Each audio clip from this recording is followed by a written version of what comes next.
Is my micro little chest rig build I had. So off rip, we're looking at 4 AR mags, 2 Glock mags, sock P knife, as well as we're running gloves, 2 tourniquets. That's major. We got a United States Marine Corps drop pouch. Looking at 2 green chems and 2 red chems.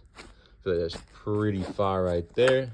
And then in the admin pouch, kind of half range, half somewhat of a, running gun drill survival, what you not. We got the compass, and then in here I do have a full laminated map of just where my state is. So going out of state, I'm kind of fucked. I do have some gun oil trauma shears in here as well, and that is it for now. But also, I think I'm not mentioning gloves. I think, and building up a belt.